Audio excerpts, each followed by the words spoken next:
Welcome to SakshiEducation.com. I am Mahendra Reddy, Director of Kanishka IAS.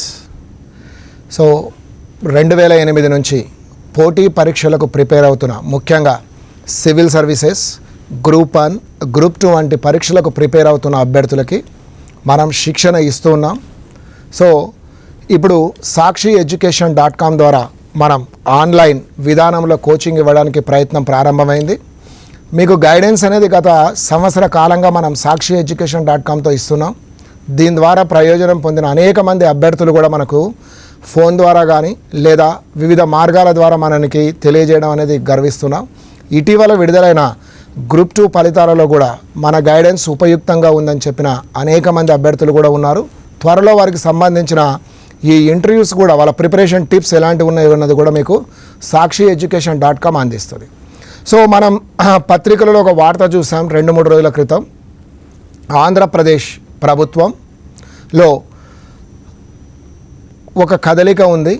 ముఖ్యంగా group 1, group 2 వంటి ఎగ్జామ్స్తో పాటు అన్ని డిపార్ట్మెంట్కి సంబంధించిన నోటిఫికేషన్స్ రాబోతున్నా అనేది ఆ వార్త అనేది ఒకటి మనకు స్పష్టంగా అర్థమైంది. కారణం ఏంటంటే కొందరు ఎమ్మెల్సీలు ఏపీపీఎస్సీ ఆఫీస్ దగ్గరికి వెళ్ళి అక్కడున్న సెక్రటరీ గారినో కన్సర్న్ వారిని కలిసిన తర్వాత ఈ యొక్క వయస్సు కానీ అంటే వయోపరిమితిని పెంచడానికి సంబంధించింది కానీ లేదా పోటీ పరీక్షలో ఉన్న కొన్ని ప్యాటర్న్ విధానంలో 1-2 అభ్యంతరాలను కానీ తెలియజేయడం మొదలైనవన్నీ కూడా మీరు చూశారు. సో మనం సానుకూల దృక్పథంతో ఉండడం అనేది చాలా ముఖ్యమైన అంశం. ముఖ్యంగా ఏంటంటే చాలా కాలం నుంచి పోటీ పరీక్షలకు ప్రిపేర్ అవుతున్న అభ్యర్థులు సార్ ఏజ్ అనేది ఖచ్చితంగా ఏజ్ అనే విషయంలో మీకు ఎటువంటి ఇబ్బంది ఉండదనేది నేను కూడా నమ్ముతూనే ఉన్నాను. వచ్చిన వార్తల ప్రకారం మాత్రం అందరికీ చాలా వరకు మ్యాక్సిమం యోగ్యత అర్హతలు అనేటివి వస్తాయి. రెండవది వచ్చే వరకు ఏంటంటే మీరు చూసే ఉంటారు పరీక్ష పత్రికలో కూడా గ్రూప్ 2, గ్రూప్ 3 వంటి ఎగ్జామ్స్కి ప్రిలిమినరీ ఎగ్జామ్ అనేది అనవసరం అనే ఒక ఆలోచన కూడా ఉన్నట్టుగా మనకు కనిపిస్తుంది. అది మంచిది కూడా. సో తర్వాత మనం ఈరోజు స్పెషల్గా మన డిస్కషన్ అంతా ఏంటంటే దేశంలో అత్యున్నతమైన సివిల్ సర్వీసెస్ అన్నది కనుక మనం తీసుకున్నప్పుడు ఐఏఎస్, ఐపీఎస్ మరియు ఇండియన్ ఫారెస్ట్ సర్వీస్లు ఆల్ ఇండియా సర్వీసులుగా ఎట్లా గొప్పగా ఉన్నాయో రాష్ట్ర స్థాయికి వచ్చే వరకు మాత్రం అవి గ్రూప్ 1గా మనకు కనిపిస్తాయి. ఉదాహరణకు ఆర్డీఓ, డిఎస్పి కానీ, సిటీ అంటే కమర్షియల్ ట్యాక్స్ ఆఫీసర్ కానీ, రోడ్ ట్రాన్స్పోర్ట్ అథారిటీకి సంబంధించిన అధికారులు కానీ మొదలైనవన్నీ కనిపిస్తాయి. ప్రత్యేకించి మనం రాష్ట్రంలో అత్యున్నత పౌర సేవలు, సివిల్ సర్వీస్ ఉద్యోగాలు అంటేనే గ్రూప్ 1. చాలామంది అభ్యర్థులకి గ్రూప్ 1 అనేది వారి జీవితకాలం కళ. ముఖ్యంగా సివిల్ సర్వీసులకు ప్రిపేర్ అయ్యి త్రుటిలో తప్పిపోయిన వారు అంటే ఇంటర్వ్యూ దాకా వెళ్ళి ఉద్యోగం పొందలేని వారు, అదేవిధంగా రాష్ట్ర బ్యాంకింగ్ రంగంలో పనిచేసేవారు, మిగతా ఏ రంగంలో పనిచేస్తున్న వాళ్ళు కూడా స్టేట్లో గ్రూప్ 1 పడితే మనం రాయాలి. అందులో ఆర్డీఓ పోస్ట్ వంటిది సాధిస్తే మనం ఒక డివిజనల్ అధికారిగా కెరీర్ ప్రారంభించి జిల్లా కలెక్టర్, ఆ పైన రాష్ట్ర స్థాయి అధికారిగా కూడా మనం కొనసాగే అవకాశం ఉంటుంది. ప్రిన్సిపల్ సెక్రటరీగానో లేదా ఇంకో సెక్రటరీగానో పనిచేసే అవకాశం అనేది మనకు లభ్యం కావాలి అంటే అత్యంత సులభమైన మార్గం కష్టపడి గ్రూప్ 1 ఎగ్జామ్ సాధించడమే. ఉదాహరణకు ఇది ఆర్డీఓ గారిది చెప్పాను. రెండవది డిఎస్పీ కూడా పోలీస్ ఆఫీసర్గా మీరు సెలెక్ట్ అయితే ఒక డివిజనల్ అధికారిగా మీరు ఐజీ, ఏడీజీఐ ర్యాంక్ దాకా కూడా వెళ్ళే అవకాశం ఉంటుంది. సో అత్యున్నతమైన సర్వీస్ ఏంటంటే ఇదే. అందుకనే ప్రభుత్వంలో ఏదో ఒక ఉద్యోగమైన ఉదాహరణకు టీచర్గా ఎస్జిటి కానీ, స్కూల్ అసిస్టెంట్గా చేరిన వాళ్ళు కానీ, గ్రూప్ 2 సాధించిన వారు కానీ, సబ్ ఇన్స్పెక్టర్ ఆఫ్ పోలీస్ సాధించిన వారు కానీ, లేకపోతే బ్యాంకింగ్ సెక్టార్లో ఉన్నవాళ్ళు కానీ, ఇంకా ఈ మధ్యకాలంలో నేను చూసిన దాంట్లో కార్పొరేట్ ఉద్యోగాలు చేస్తున్న వారు కానీ మొదలైన వాళ్ళు గ్రూప్ 1 ఎగ్జామ్కు ప్రిపేర్ అవ్వాలి. కారణం ఏంటంటే అత్యున్నతమైన సర్వీసు మనం పొందితే ప్రజలకు మనం కూడా సేవ చేసిన వారం, అందులో భాగస్వాములు అవుతాం అన్నది. సో ఒక స్టెప్ సివిల్ సర్వీస్ కాదనుకున్నప్పుడు రెండవ స్టెప్గా మనం స్టేట్ పరీక్షలకే వస్తాం. ఈ స్టేట్లో అత్యున్నతమైన సర్వీస్ అయిన గ్రూప్ 1 పరీక్ష విధానాన్ని కానీ మీరు 2 తెలుగు రాష్ట్రాల్లో చూస్తే జనరల్గా ఏపీపీఎస్సి కొత్త విధానం రీసెంట్గా ఉన్నదాన్ని చూస్తే ప్రిలిమినరీ ఎగ్జామ్లో 2 పేపర్లుగా ఉన్నాయి. ఈ 2 పేపర్లు క్వాలిఫై అవుతేనే మనం మెయిన్స్ రాసే అవకాశం అనేది లభ్యమవుతుంది. కానీ రీసెంట్గా 1-2 వార్తలు వచ్చిన వాటిని కనుక చూస్తే ఈసారి ఆ 2 పేపర్ల స్థానంలో ఒక పేపరే ఉండే అవకాశం ఉంది అని తెలుస్తుంది. ఒక పేపరే ఉండే అవకాశం ఉందండి. చూద్దాం నోటిఫికేషన్ వచ్చే నాటికి ఆ పరిస్థితులు అవన్నీ ఎట్లా ఉంటున్నది. పేపర్ 1 ఉన్నా 2 ఉన్నా సిలబస్ మాత్రం అదేనండి. అదే ఇండియన్ హిస్టరీ, అదే జోగ్రఫీ, అదే పాలిటీ, అదే ఎకానమీ, అదే జనరల్ సైన్స్, అదే డిజాస్టర్ మేనేజ్మెంట్, అదే సైన్స్ అండ్ టెక్నాలజీ, అదే మెంటల్ ఎబిలిటీ, అదే ఎకాలజీ మొదలైనవన్నీ కూడా ఉంటాయి. అంటే ఒకవేళ 2గా ఉంటేనేమో కొంచెం 4 భాగాలు ఒక దాంట్లోకి 4 భాగాలు రెండవ దాంట్లోకి వస్తాయి. లేదు అనుకుంటే 8 భాగాలు ఒకే దాంట్లో ఉంటాయి. 8-10 భాగాలు ఒకటే దాంట్లో ఉంటాయి. అంతే తేడా తప్ప సిలబస్లో పెద్ద చేంజెస్ అనేది మాత్రం ఏమి ఉండవు. ఇక రెండవది ఏంటి, ప్రిలిమినరీ ఎగ్జామినేషన్ తర్వాత రెండవ స్టెప్ మనకు mains. It is very crucial. దీన్ని ఇటీవల కాలంలో కనుక మీరు చూస్తే గతంలో మాత్రం ఏముండే మనకు ఓన్లీ ఇంగ్లీష్ క్వాలిఫైయింగ్గా ఉండేది.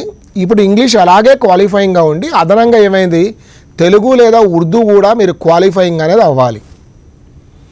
సేమ్ సివిల్ సర్వీస్లో ఏ విధంగా అయితే ఇంగ్లీష్ క్వాలిఫైయింగ్గా ఉండి ప్రాంతీయ భాషల్లోని ఏదైనా ఒక భాషను రాజ్యాంగం గుర్తించిన వాటిలోకి వెళ్ళి రాసి మనం దాంట్లో కూడా ఉత్తీర్ణత మార్కులు క్వాలిఫైయింగ్ కనుక అవుతే వెంటనే దాన్ని మనం మెయిన్స్ సంబంధించిందంతా ఉంటుంది. సో ఈ 2 పేపర్లు క్వాలిఫై అవుతేనే స్కోరింగ్, ఇది క్వాలిఫై అన్నాను. దేనికి క్వాలిఫై, మిగతా పేపర్లను ఎవాల్యుయేట్ అయిన తర్వాత మీకు అర్హత ఉందా లేదా అని నిర్ధారించేది ఈ 2 పేపర్లే. మిగతా పేపర్లలో మీరు స్కోరింగ్ మార్క్స్లో 100కి 100 వచ్చినా కూడా ఈ రెండిట్లో ఏ ఒక్క దాంట్లో క్వాలిఫై కాకపోతే మీరు కన్సిడర్ చేయరు. అందుకని ఈ 2 క్వాలిఫైయింగ్ కూడా మనం జాగ్రత్తగా చూసుకోవాలి. ఇక రియల్ టాస్క్, ఈ క్వాలిఫైయింగ్ అనే విషయాన్ని పక్కకు పెడితే రియల్ టాస్క్ కోసం ఏపీపీఎస్సిలో 5 పేపర్లు ఉంటాయి. తెలంగాణ పబ్లిక్ సర్వీస్ కమిషన్ అయితే 6 పేపర్లు ఉంటాయి. ఇవి ఏంటి అన్నది ముందు ఏపీపీఎస్సి గురించి నేను చెప్తాను, తర్వాత సబ్జెక్టుల వారీగా మనం వెళ్దాం. ముఖ్యంగా ఏపీపీఎస్సి పేపర్ 1 కానీ తెలంగాణ పబ్లిక్ సర్వీస్ కమిషన్ తర్వాత చెప్తాను. ఏపీపీఎస్సి గ్రూప్ 1 పేపర్ 1 మెయిన్స్లో కనుక మనం తీసుకుంటే 2 లాంగ్వేజ్ పేపర్ల తర్వాత జనరల్ ఎస్సే అనేది ఉంటుంది. దీంట్లో ఒక 7 అంశాల దాకా ఇచ్చారు. ఆ 7 మొత్తం 3 సెక్షన్లుగా డివైడ్ చేసి అడగబడుతుంది అన్నట్టుగా మీకు ఉంది. ఆ ప్యాటర్న్ అంతా మనకు తెలుసు. Socio political issues, socio economic issues, socio environmental issues, ఇట్లా రకరకాలుగా 7 టాపిక్స్గా చేసి దాంట్లోకి వెళ్ళి మనకు అడిగితే మనం ఒక్కొక్క క్వశ్చన్ని 50 మార్కులకు రాయాలి. అంటే ఒక జనరల్ ఎస్సే పూర్తిగా ఇది వ్యాసము అని అనలేము, అట్లా అని చెప్పేసి ఒక వ్యాసరూప సమాధానం అనలేకుండా రెండింటి మధ్య మార్గంగా ఒక 800 పదాల నిడివితో కూడిన ప్రశ్నాపత్ర సమాధానం రాయవలసిన ప్రశ్నలు అవి. దానికి ఎట్లా అన్నది మనం ప్రతిరోజు పత్రికలలో వచ్చే వివిధ ఆర్టికల్స్ కనుక గమనిస్తూ ప్రొఫెసర్ నాగేశ్వర్ లాంటి వాళ్ళు ఇచ్చే సూచనలు కానీ సలహాలు కానీ అయితే మనకు ఖచ్చితంగా ఎగ్జామ్ పాయింట్ ఆఫ్ వ్యూలో బాగా ఉపయోగపడతాయని నేను చెప్తాను.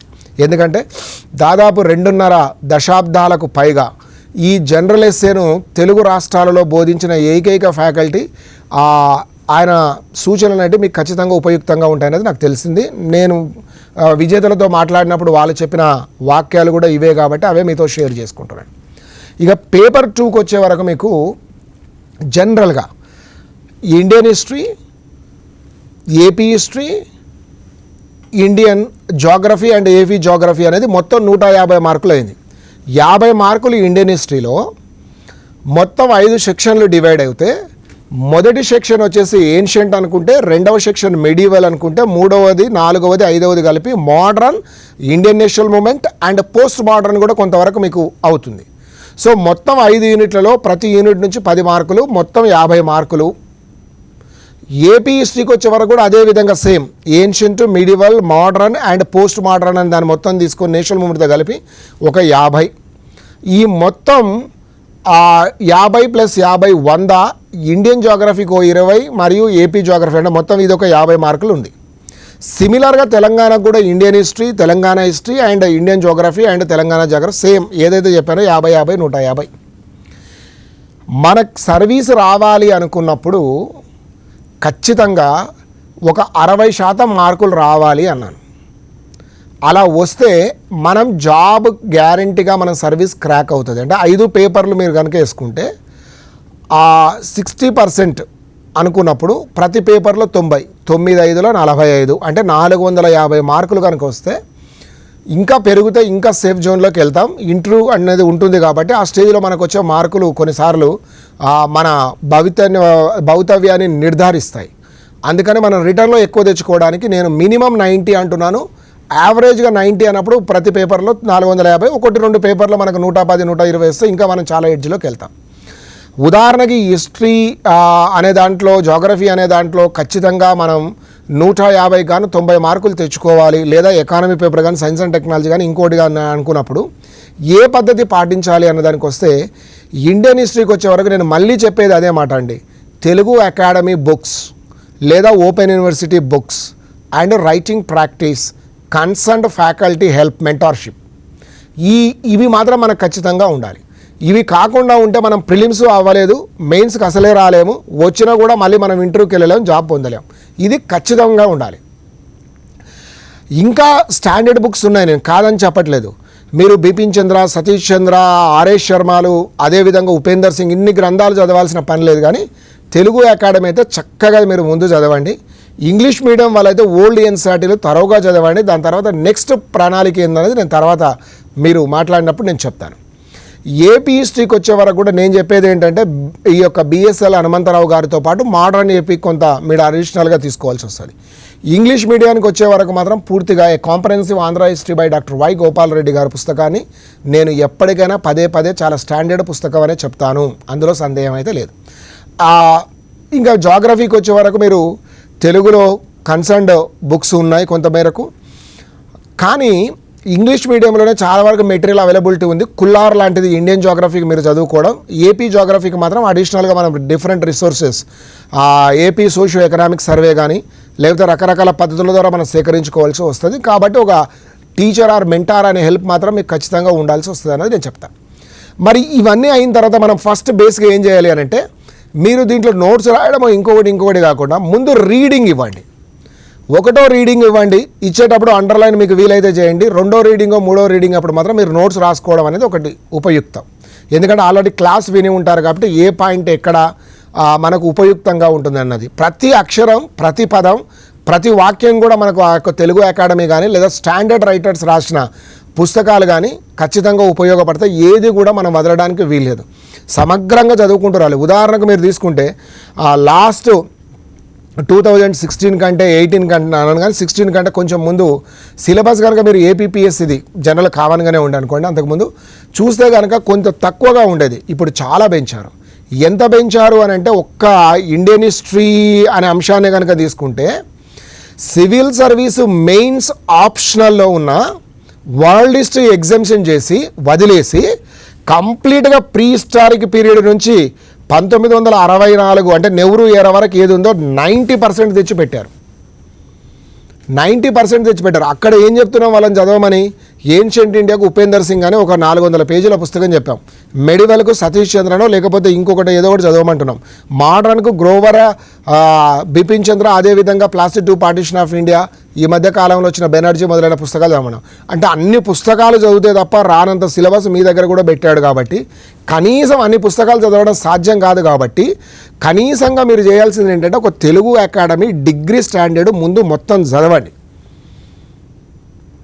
అందులో ఏంటి, పాతరాతి యుగం కానీ, సూక్ష్మ శిలాయుగం కానీ, నవీన శిలాయుగం కానీ, మెగాలిథిక్ కానీ, హరప్పా నాగరికత కానీ, ఈ యొక్క వేద నాగరికత కానీ, ఆ మధ్యకాలంలో ఉన్న గ్రామీణ సంస్కృతులు కానీ, మహాజనపదాలు, మతోద్యమాలు, మౌర్యులు, గుప్తులు, ఆ రెండింటి మధ్యకాలంలో ఉన్న శాతవాహనులు కానీ, కుషానులు కానీ, విదేశీ రాజ్యాల వారు వచ్చిన కానీ, భారతదేశ కల్చర్లో ఎట్లా వాళ్ళు ఇమిడిపోయి ఉన్నారు, క్రమంగా వాళ్ళు ఎట్లా భారతీయ సంస్కృతిని అలవరుచుకున్నారు, బౌద్ధ జైన మతాలు ఎంతవరకు దోహదం పడ్డాయి భారతీయ సంస్కృతి వాళ్ళని మమేకం చేయడానికి, అదేవిధంగా భారతీయ సంస్కృతిని విదేశాలలో విరాజిల్లింప చేయడానికి ప్రధానంగా బౌద్ధ జైనాలు ఎంత ప్రభావం చూపాయి, ఇంపాక్ట్ ఎలా ఉంది, కల్చరల్ కాంట్రిబ్యూషన్లో కానీ కల్చరల్ డెవలప్మెంట్లో, సంస్కృతి డెవలప్మెంట్లో ఈ బౌద్ధ జైన మతాల ప్రభావం ఏంటి, ఎట్లా ఈ ఆర్కిటెక్చర్ అనేది డెవలప్ అయింది, వాళ్ళ చేత రాయబడిన సాహిత్యం పామరుల సాహిత్యాన్ని ఎంత చక్కగా పొందుపరిచి ప్రజలకు అందజేశారు సంస్కృత భాష స్థానంలో అన్నది కానీ.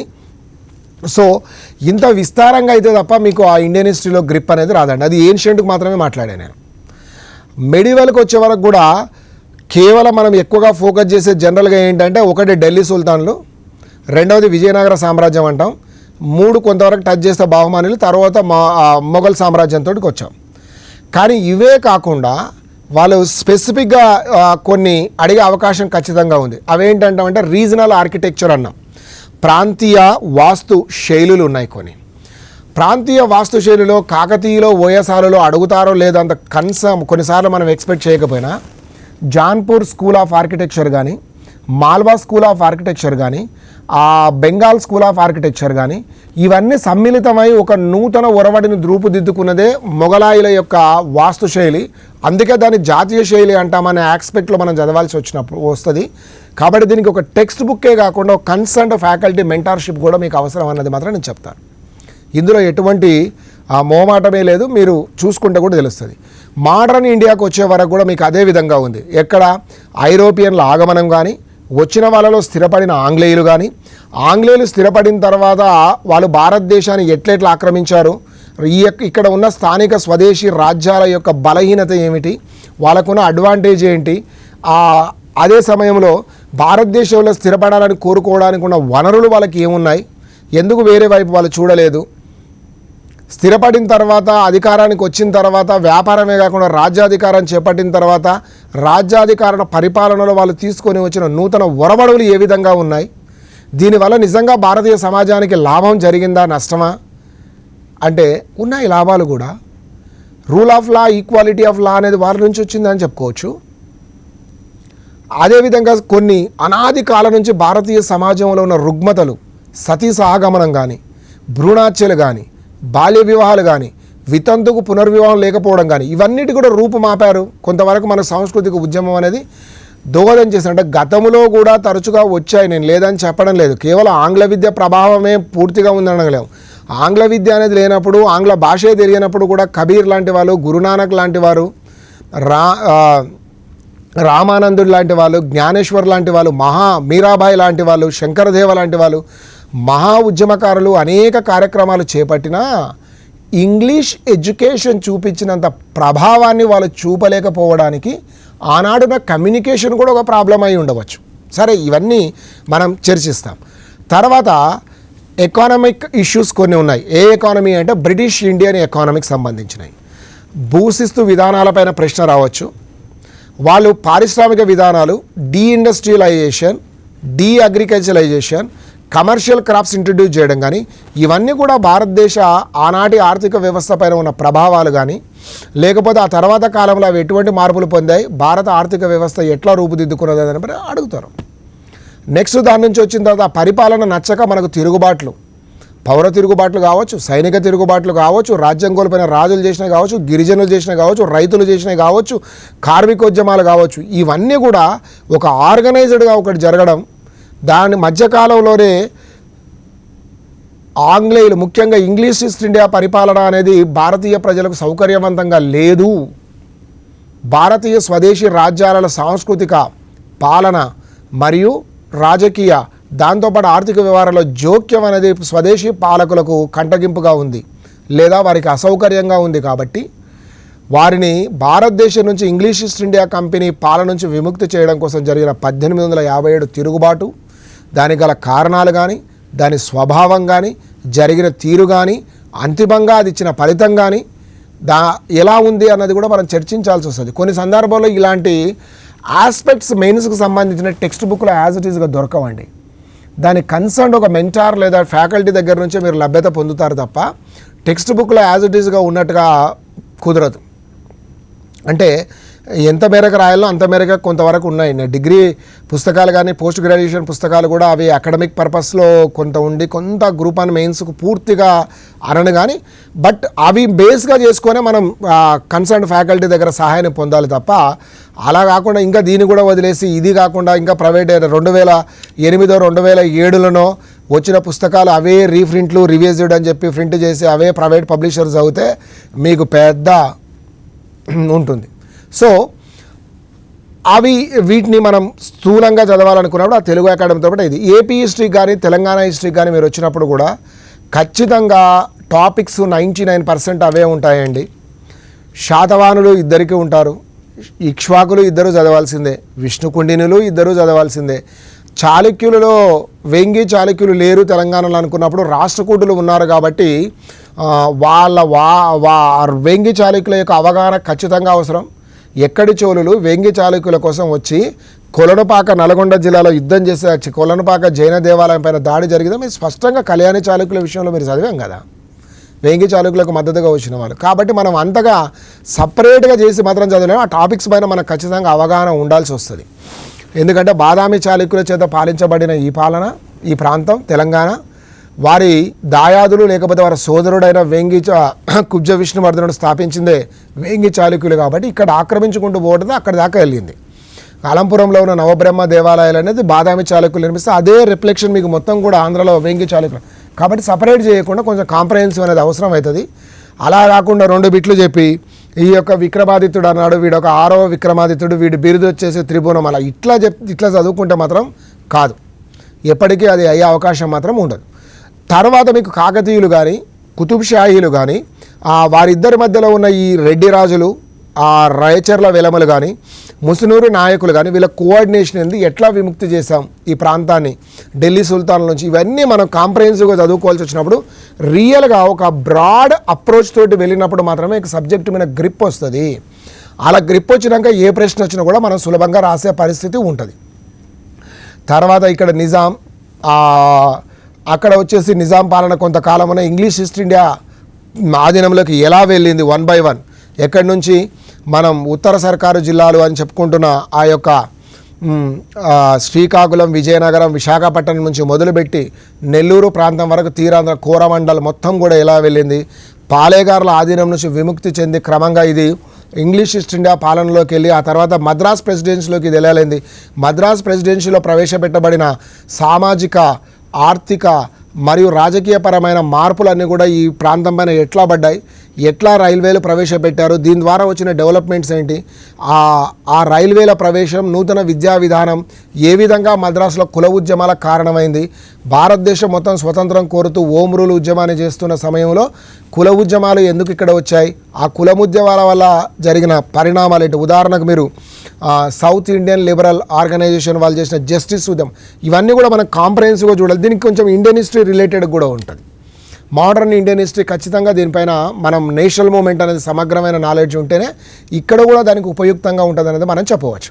దాని తర్వాత కనుక మీరు తీసుకుంటే ఈ యొక్క జాగ్రఫీ అనే దానికి మీకు చెప్పాను క్లియర్గా అండి. మీరు జాగ్రఫీ, ఇండియన్ జాగ్రఫీ కానీ లేకపోతే ఈ యొక్క ఏపీ జాగ్రఫీ, తెలంగాణ జాగ్రఫీ అనే దానికి వచ్చినప్పుడు ఖచ్చితంగా మీరు మొదలు పెట్టాల్సింది మాత్రం ఫిజికల్ ఆస్పెక్ట్స్ అంటాం. అంటే భారతదేశ భౌగోళిక స్థితి కానీ ఆంధ్రప్రదేశ్ లేదా తెలంగాణ భౌగోళిక స్థితి అనే దాంతో ప్రారంభం అవ్వాలి. అంటే ఉన్న పర్వతాలు ఏంటి, ఉన్న నదులు ఏమిటి, పీఠభూములు ఏమిటి, వీటి యొక్క పొడవు, విస్తీర్ణము ఇవే కాకుండా వీటి ప్రభావం చేత ఉన్న పరిస్థితులు, అంటే వీటి ప్రభావం ఎట్లా ఉందన్నది నెక్స్ట్ స్టెప్లో మనం తీసుకుందాం. సో వీటి వల్ల ఇవన్నీ ఈ పరిస్థితి ఉన్న దాని దగ్గర రిసోర్సెస్ ఏమున్నాయి ఇమ్మీడియట్గా, అంటే ఇక్కడ ఉన్న వనరులు ఏమిటి, పీఠభూమి వల్ల ఏర్పడిన ఈ ప్రాంతంలో బొగ్గు ఎలా ఉంది, ఇతర ఖనిజాలు ఎలా ఉన్నాయి. సెకండ్ వన్ రిసోర్స్ అయినాక ఇమ్మీడియట్గా మనం వెళ్ళాల్సింది ఏంటంటే అగ్రికల్చర్ తర్వాత నెక్స్ట్ ఏంటంటే ఇండస్ట్రీస్ తర్వాత ఏంటంటే రోడ్ అండ్ ట్రాన్స్పోర్టేషన్ ఇన్ఫ్రాస్ట్రక్చర్.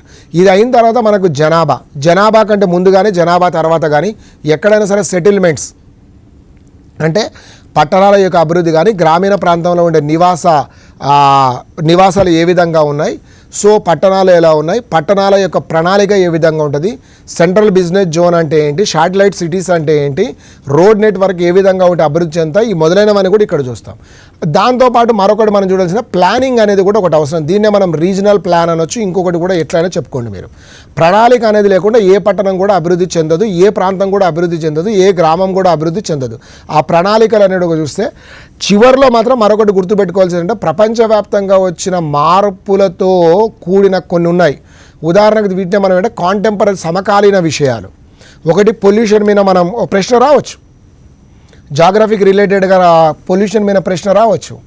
అదేవిధంగా దాంతోపాటుగా వస్తున్న ఈ పొల్యూషన్లోకి మనం అన్ని డిజాస్టర్స్ సంబంధించింది కూడా రావచ్చు, అంటే విపత్తులకు సంబంధించింది కూడా కాంటెంపరీలో అడగవచ్చు జాగ్రఫీ రిలేటెడ్గా. ఇటీవల కాలంలో హైదరాబాద్లో వరదలు వచ్చాయి, మీరు చూశారు. ఆంధ్ర ప్రాంతంలో కూడా వరదలు వచ్చాయి. ఈ యొక్క నివర్ అనే తుఫాన్ ద్వారా బాగా ఇబ్బందులు వచ్చాయండి. మరి పట్టణాలలో ఈ యొక్క వరదలను అరికట్టడానికి వరదలు ఏంటి, వరదలు ఎన్ని రకాలు, ఏ విధంగా అరికట్టాలి, దీనికి ఉన్న ప్రణాళిక ఏంటి, అసలు ఆనాడు నిజాం ఈ మూసీ నది వరదల నుంచి ఆయన యొక్క రాజధాని రక్షించుకోవడానికి, రాజ్యాన్ని రక్షించుకోవడానికి గండిపేట లేకపోతే హిమాయత్ సాగర్ అంటే 2 నిర్మించాడు. అదేవిధంగా ఇప్పుడు ఏం కావాలి, మనం ఆ కాన్సెప్ట్స్ లేకపోతే దానికి సంబంధించినవన్నీ కూడా కాంటెంపరీ. అంటే start with physical aspects, then resources, agriculture, industries, road and transportation, population, regional planning, then contemporary issues. So ఇది మొత్తం మనం పేపర్ 1లోకి వస్తే, పేపర్ 2లో కొంచెం అటు ఇటుగా జరుగుతుందండి మీకు ఏపీ తెలంగాణలో. మీరు ఏం కన్ఫ్యూజ్ కాకండి, నేను సబ్జెక్టులు మాత్రం చెప్తూ పోతాను.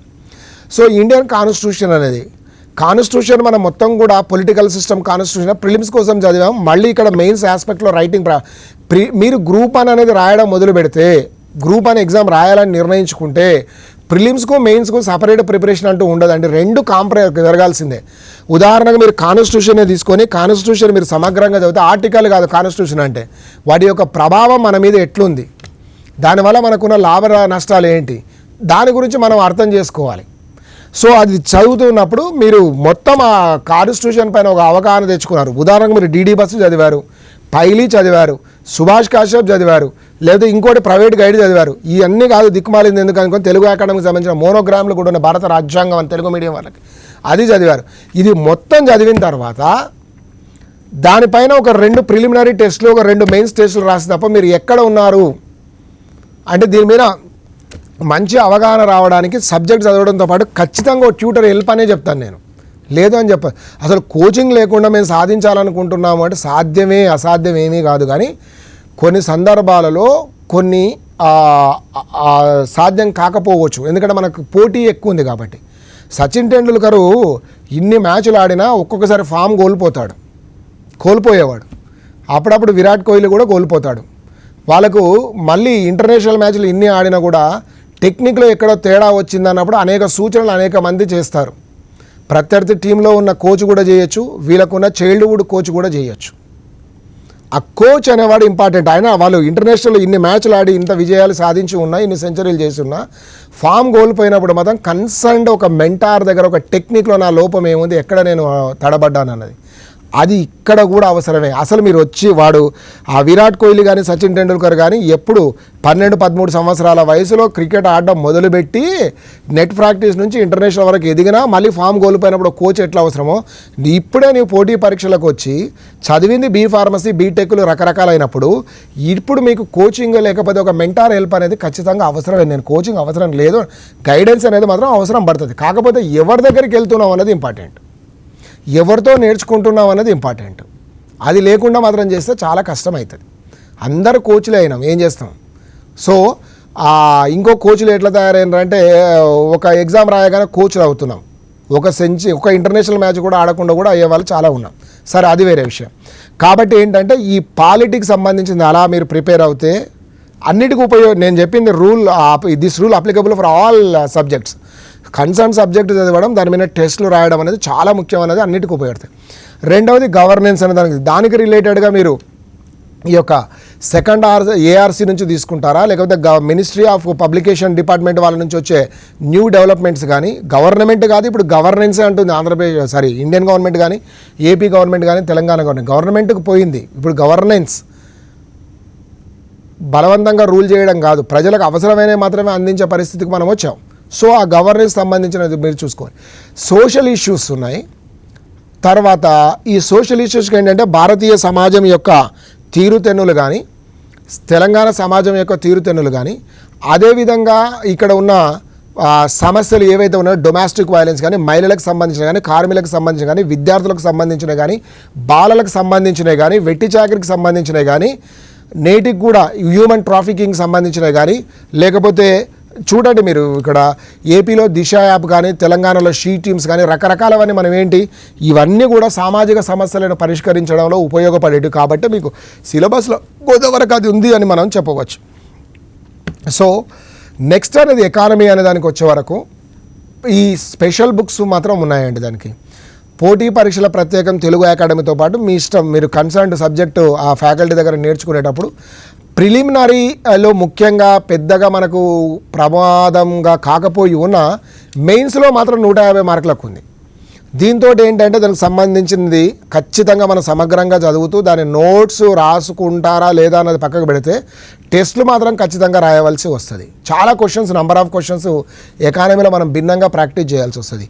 ఉదాహరణకు ఈరోజు పేపర్లో కనుక మీరు చూస్తే భారతదేశానికి ఎఫ్డిఐలు ఎక్కువగా సింగపూర్ నుంచి వచ్చాయి, రెండవది యునైటెడ్ స్టేట్స్ ఆఫ్ అమెరికా అన్నాం, మూడవది వచ్చేసి కెమాన్స్ ఐలాండ్స్ అన్నాం, నాలుగవది వచ్చేసి మారిషస్ అన్నాం. వాస్తవంగా మారిషస్ సెకండ్ ప్లేస్లో ఉండే.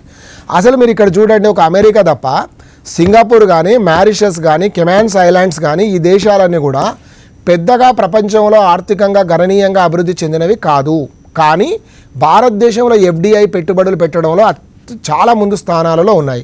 కారణాలు ఏంటనేది మనం విశ్లేషించాల్సి వస్తుంది. ఎక్కడ వచ్చింది డబ్బు వీళ్ళకి, ఎక్కడి నుంచి పెడుతున్నారు భారతదేశంలో? $1 బిలియన్ అండి. $7.28 బిలియన్ అమెరికా నుంచి వస్తే $8.1 బిలియన్ ఫ్రమ్ సింగపూర్. అంత పెట్టుబడి పెట్టడానికి సింగపూర్లో ఉన్న వ్యాపారవేత్తల దగ్గర డబ్బులు ఉన్నట్టే కాదు. విశ్వనగరాలుగా రూపుదిద్దుకోవడానికి ఎక్కడి నుంచి రావాలి, ఎట్లా చేయాలి, ఎప్పుడు మనం విశ్వనగరం అంటాం? ఎగ్జాంపుల్ చూస్తే ఈ ఇంటర్నేషనల్ మానిటరీ ఫండ్ వాళ్ళ యొక్క లెక్కల ప్రకారం హైదరాబాద్ యొక్క ఇన్కమ్ యాన్యువల్ తలసరి ఆదాయం అనేది $3,600 ఉంటే సింగపూర్ లాంటి పట్టణాలకు సంబంధించి చూస్తే $50,000 ఉన్నాయి. అసలు లగ్జంబర్గ్ లాంటి దాన్ని కనుక చూస్తే మీరు $1,00,000 ఫర్ ఫర్ క్యాపిటల్ ఇన్కమ్. $1,00,000 అంటే ఇమాజినబుల్ కాదు అది మనకి. ఇంకా మనం $3,000 దగ్గర ఉన్నాం. ఎక్కడికి $97,000 తలసరి ఆదాయమే. అంటే ఎట్లా వీళ్ళకి సాధ్యమైంది అంటే వాళ్ళు పెట్టుకున్న సులభతరమైన పన్ను చట్టాలు కావచ్చు, ఇంకొక మార్గాలు కూడా కావచ్చు. అది వాళ్ళ ప్రణాళిక. అది అసలు నిజంగా జనాభా లెక్క ప్రకారం కనుక చూస్తే ప్రపంచంలో ఐక్యరాజ్య సమితిలో 195 దేశాలు సభ్యత్వం కలిగి ఉంటే దాదాపు 90 దేశాల యొక్క జనాభా కోటి కంటే తక్కువనవే ఆర్థికంగా అభివృద్ధి చెంది కూడా ఉన్నాయి. ఖతార్ కానీ తీసుకోండి, బ్రూనై తీసుకోండి, యుఏఏ తీసుకోండి, వాళ్ళ జనాభా ఎంత 40-50 లక్షలు ఉంటే వాళ్ళ యొక్క వార్షిక ఆదాయాలు విపరీతంగా ఉన్నాయి. వాళ్ళు వచ్చి మనకు పెట్టుబడులు పెడుతూ ఉన్నారు. సో ఎఫ్డిఐల వల్ల లాభాలేంటి, నష్టాలేంటి, ఎఫ్ఎఫ్ఐల వల్ల లాభాలేంటి, నష్టాలేంటి. సో ఇవన్నీ మనం ప్రతిరోజు అప్డేటెడ్గా రాస్తూ చేస్తూ ఉంటే తప్ప ఎకానమీలోకి వెళ్ళి మనకు రావు. ఎస్ఎన్టీ అనేది డైలీ అప్డేటెడ్ అండి, డైలీ అభివృద్ధి. ఇంకా దాని గురించి మనం ఎంతగా మాట్లాడితే అంతగా ఎక్కువ అంశాలు జోడించుకున్న వాళ్ళం అవుతాం. మానవుడి పైన ప్రభావం ఇప్పుడు ఈరోజు ఇందాక మనం చెప్పుకుంటున్నాం, ఏదైతే డ్రోన్లకు సంబంధించిన అంశం నేను చర్చించాను. సో ఆ డ్రోన్ ఇప్పుడు టెక్నాలజీ డెవలప్మెంట్లో మనం డ్రోన్ల యొక్క ఉపయోగాలు అంటే డ్రోన్ల యొక్క ప్రభావం ఏంటి. ఒకప్పుడు ఏముండే అంటే కేవలం ఈ యొక్క సాఫ్ట్వేర్ లేకపోతే ఇంటర్నెట్ అగ్రికల్చర్తో ఉన్నాం. ఇప్పుడు డ్రోన్లకు వచ్చాం, ఏకంగా దానికంటే ముందుకు వచ్చాం. డైలీ డెవలప్మెంట్స్ అనేవి ఖచ్చితంగా ఉంటాయి.